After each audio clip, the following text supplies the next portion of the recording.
La Hanse est le nom donné à cette association de marchands de plusieurs villes d'Europe du Nord qui se développera entre le XIe et le XVIIIe siècle.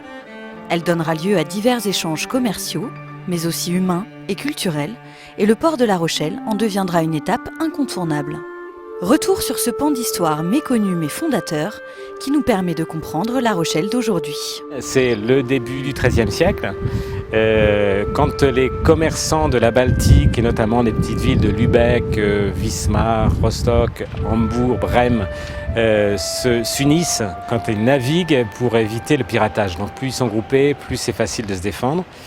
Et ils commencent à aller de plus en plus loin. Ils venaient chez nous pour charger l'or blanc du Moyen-Âge, le sel, et l'or rouge, le vin, puisque toute La Rochelle, toute la province de La Rochelle, et même beaucoup plus loin que ça, ça allait de Niort jusqu'à Saintes, toute la région, petit à petit, est défrichée et couverte de vignobles. Et les hommes du Nord adorent le vin de La Rochelle. La Rochelle n'était pas une ville hanséatique en soi, c'était un comptoir, même un comptoir secondaire.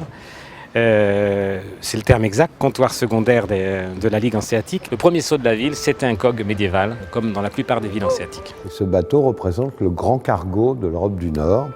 Et ces bateaux venaient à La Rochelle depuis très très longtemps, au moins 10e, 11e siècle, après les invasions vikings. Il faut s'imaginer que ce sont des centaines de navires qui, sur toute l'Europe du Nord, participent à des échanges. On va chercher de la laine en Angleterre, des draps en Flandre, et puis on amène en échange donc des fourrures et des choses comme ça. On est sur le qui-vive, on navigue en convoi, on navigue pas la nuit, on s'arrête, on mouille, on n'a pas de carte, on n'a pas de boussole, on n'a que des pilotes.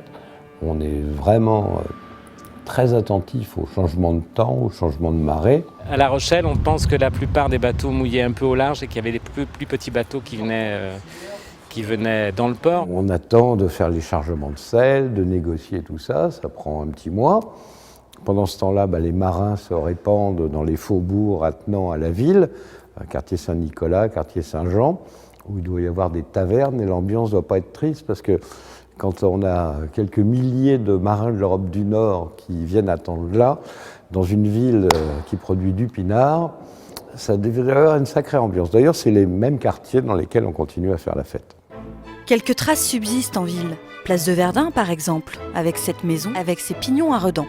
Mais aussi rue de l'Escale, dont on soupçonne ces pavés d'être originaires d'un pays nordique. C'est avec cet argent qu'on gagnera, qu'on fabriquera les tours de La Rochelle.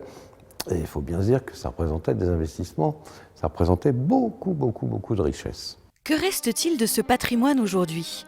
Les villes hanséatiques ont récemment décidé de réveiller la mémoire collective et de créer le réseau de la Hanse du Nouvel Âge. La Hanse moyenâgeuse n'existant plus, il a fallu recréer un nouveau réseau actuel, contemporain. Et c'est en 1980 que la ville de Zwolle en Hollande, aux Pays-Bas plus exactement, décide de relancer ce réseau de la Hanse en invitant toutes les villes hanséatiques, moyenâgeuses, ou d'autres villes attestant de leur lien avec le réseau de la Hanse à adhérer. Il regroupe actuellement 175 villes situées dans 15 pays. La Hanse du Nouvel Âge représente l'association de villes la plus importante en Europe, et la ville de La Rochelle est la seule ville française faisant partie de cette association. Nous sommes jumelés à la ville de Lübeck, qui est la capitale des villes hanséatiques, et c'est pourquoi, en 2004, nous avons adhéré à la Hanse du Nouvel Âge. On travaille sur la culture, la jeunesse, l'économie et le tourisme. Chaque année, une des villes de la Hanse du Nouvel Âge accueille toutes les autres pour un grand rassemblement. Avec au moins 10 pays et 100 villes présentes, c'est l'occasion pour tous les élus de discuter des projets communs. C'est aussi un événement dans la pure tradition du Moyen-Âge, avec son marché, ses costumes et ses folklores en tout genre. Cette année, rendez-vous à Lunenburg du 28 juin au 1er juillet. Je pense que c'est une notion extrêmement importante, c'est de finalement se réattribuer une partie de son histoire qu'on avait laissée de côté et qui vraiment nous ancre dans la création même de notre ville, dans la naissance de notre ville. Et c'est ce que nous travaillons et partageons dans ce réseau, c'est de travailler sur notre identité et sur nos liens historiques. Nous construisons notre avenir sur un passé commun. Et ça, c'est essentiel.